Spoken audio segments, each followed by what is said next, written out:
Thibaut. Ouais. Thibaut, bonjour, on est chez 22, sur votre stand. Ouais, on est à Paris aujourd'hui, on présente des solutions d'analyse d'image temps réel. Donc pour resituer, 22, on est une société française basée à Paris, on est une cinquantaine, on existe depuis 2015 et on propose de l'analyse d'image temps réel à partir de flux caméra, flux vidéo même.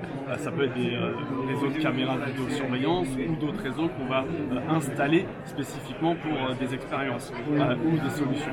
Nous, on est entre le conseil et le logiciel. C'est assez compliqué parce que l'intelligence artificielle, elle ne va pas se vendre comme un software à proprement parler qu'on a l'habitude de voir. Il va falloir bien qualifier le besoin parce qu'on est en train de pénétrer des marchés avec cette technologie-là. Donc on exerce dans des verticales qui sont industrie, retail, transport et une très grosse transverse qui est la sécurité parce que c'est là où il y a beaucoup de caméras.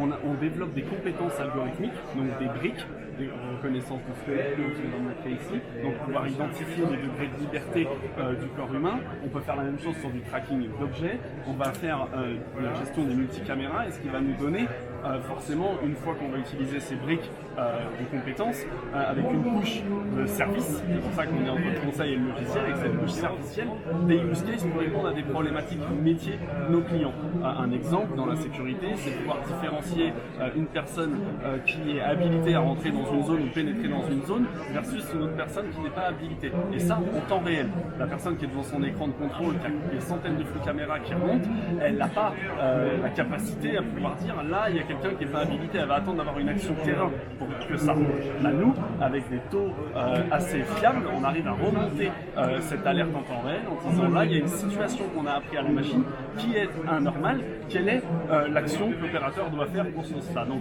on en fait dans la sécurité et c'est des solutions très implémentées aujourd'hui et qui sont dites sur l'étagère, mais toujours avec une partie custom pour pouvoir venir s'implémenter et s'interfacer dans l'environnement client, parce que c'est très difficile. La machine a appris dans plein de situations, mais il faut varier les environnements pour qu'elle puisse être plus fiable et performante, pour qu'après on puisse, avec des obligations à la fin de moyens ou de résultats, passer sur une forme de licence pour dire ok, cette technologie elle est productisable et elle est scalable. Ça, c'est des offres qui sont dites chez nous sur l'étagère pour pas rester au stade du POC, chose qu'on ne fait pas du tout. Et par contre, derrière, on a aussi d'autres approches plus long terme à travers des détections ou des compétences qui sont plus compliquées. Typiquement, le bagage abandonné, c'est beaucoup plus compliqué d'implémenter. Aujourd'hui, on va être à des 20, 30, 40% de détection en fonction de l'environnement, mais c'est déjà 20 ou 30% de mieux que zéro. Et puis on sait ce que ça coûte de ne pas le détecter. Et puis on y met sur des co-développements à 6 mois, 1 an, des obligations.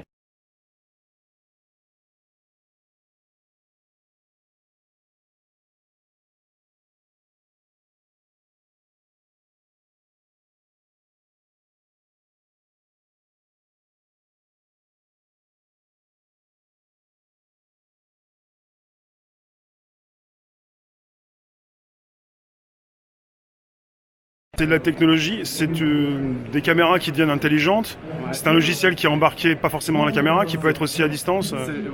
Aujourd'hui, on utilise exclusivement sur les méthodes d'analyse d'image avec vraiment des éléments différenciants de la GPU. Donc vraiment de la puissance de calcul à proprement parler. Carte graphique, ouais. La carte graphique, du serveur. Alors en cloud ou en local, ça va dépendre du besoin client et des confidentialités des données. Mais ça, nous, on est à l'écoute. On est entouré de partenaires cloud, de partenaires hardware, aussi bien en puissance de calcul qu'en caméra, pour pouvoir répondre et dimensionner ces besoins-là. Aujourd'hui, nos algorithmes, on travaille sur l'inférence pour venir alléger au maximum ces puissances de calcul, mais certains en phase d'expérimentation consomment quand même beaucoup et on a besoin d'avoir de la puissance de calcul à dispo sans forcément répercuter le coût aux clients. Alors vos clients utilisent votre puissance de calcul, ils viennent vous voir vous retrouver dans un cloud qui vous est propre à vous. Est-ce que ce sont des outils qui peuvent être installés chez le client, un cloud qui vous appartient ou un cloud ma question c'est de savoir si vous faites évoluer vos IA, vous les maîtrisez et vous les louez en fait en quelque sorte. Exactement, donc une fois qu'on va passer en phase d'industrialisation, il va se mettre en place un contrat de maintenance fonctionnelle et évolutive parce que forcément, comme tu le dis très bien, il va y avoir l'évolution de l'algorithme par rapport aux environnements dans lesquels il aura été confronté ou alors sorti de notre R&D en disant bah là, il y a une pertinence à faire une mise à jour parce qu'il est beaucoup plus performant ou alors parce qu'il est moins gourmand en serveur ou en calcul. Exactement. Parce que le but pour vous, c'est de faire évoluer un algorithme au fil du temps.